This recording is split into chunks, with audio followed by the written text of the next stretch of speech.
सारी क्रियाओं का प्रयोग होता है। सबसे पहले तो इसकी पहचान देख लीजिए आप। प्रेजेंट कंटिन्यूस की पहचान होती है रहा है,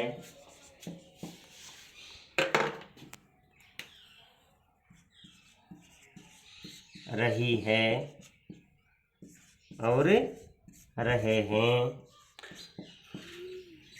रहा हूँ, ये इसकी पहचान होती है।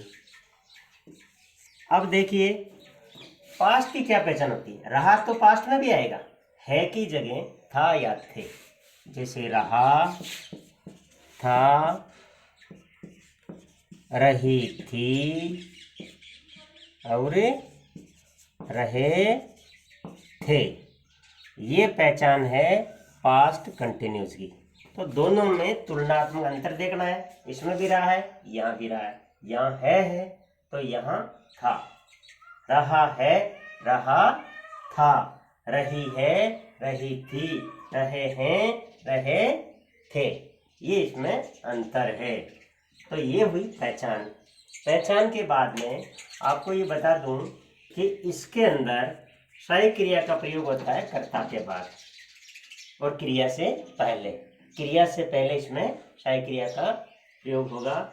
जैसे ये तीन सही क्रियाएं हैं, इज, एम, आर। अब पहले तो मैं बता दूं कि इज का प्रयोग कहाँ होता है। जो थर्ड पर्सन का एक वचन होता है उसके साथ इज का प्रयोग होता है। जैसे ही, शी, इसके अलावा स्टूडेंट और टीचर एक वचन में जब हैं तो इज का प्रयोग होता है। जैसे टीचर्स है तो आर का प्रयोग होगा, स्टूडेंट्स है तो आर का प्रयोग होगा। अब देखिए ये एम का प्रयोग केवल और केवल आई के साथ होता है। यू का प्रयोग, आर का प्रयोग यू के साथ होगा। केवल थर्ड पर्सन का जो एक वचन है उसके साथ ही इज का प्रयोग होगा। तो अब दूसरा क्या करना है, जो वर्ब की फर्स्ट फॉर्म है उसमें आपको आईएनजी भी लगाना है।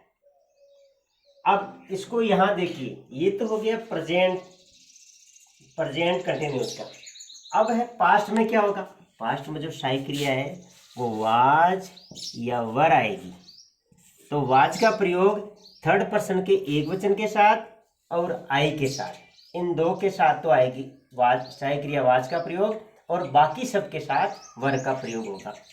जैसे आपको बता देते हैं कि ही और सी के साथ तो वाज का प्रयोग, आई के साथ भी वाज का प्रयोग, यू के साथ वर का प्रयोग, वी के साथ वर का प्रयोग, बहुवचन यानी दे के साथ वर का प्रयोग, टीचर्स यानी वर का प्रयोग, ए टीचर वाज का प्रयोग। तो आपके समझ में आ गया होगा। अब देखिए वर्ब की फर्स्ट फॉर्म में इसमें भी आईएनजी लगता है। ये दोनों टेंस बहुत आसान है सीखने के लिए। अब लेते हैं कुछ उदाहरण। कुछ उदाहरण लेने के लिए दो सहायक क्रियाएं ले लेते हैं और दो तीन सब्जेक्ट हैं उनको ले लेते हैं। तो देखिए बच्चों, सबसे पहले दो वर्ड्स ले रहा हूं मैं यहाँ कर्ता के रूप में। एक तो ले लेता हूँ ही और एक आई, चलो तीन ले लेते हैं, एक यू। ये तीन शब्द हैं, है ना।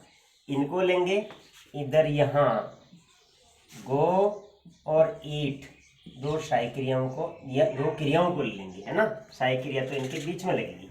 अब देखिए, जैसे एक उदाहरण लिखता हूं मैं प्रेजेंट कंटिन्यूस का। तो वह जा रहा है, वह जा रहा है।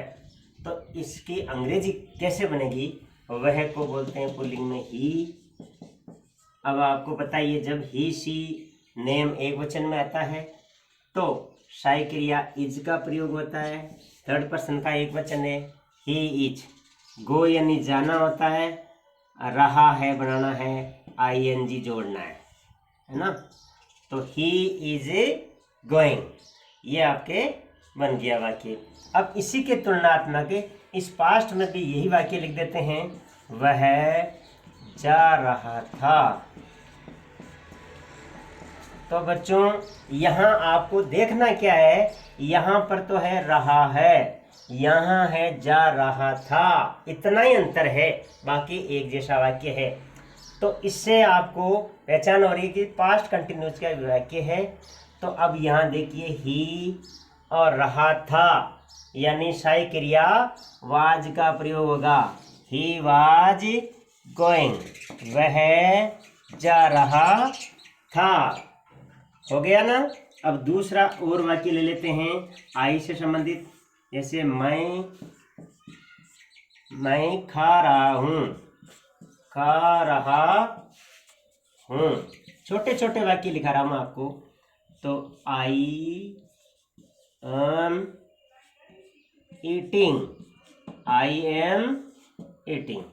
अब देखिए यहाँ क्या बनेगा, मैं खा रहा था, खा रहा था। तो यहाँ हो जाएगा आई वॉज ईटिंग। यानी आपको अंतर करना है। यहाँ तो एम है और यहाँ वाज है, यहाँ रहा हूँ है, यहाँ रहा था है। ये अंतर करना बहुत जरूरी है। एक वाक्य और ले लेते हैं बच्चों, तीसरा वाक्य। जैसे तुम खेल रहे हो, खेलना को पहले बोलते हैं तुम खेल रहे हो। तो यहाँ आ जाएगा यू आर प्लेइंग, तुम खेल रहे हो। You are playing. अब मान लो तुम खेल रहे थे बनाना है, तो हो जाएगा तुम खेल रहे थे। तो इसका अनुवाद होगा, अंग्रेजी अनुवाद, यू वर प्लेइंग।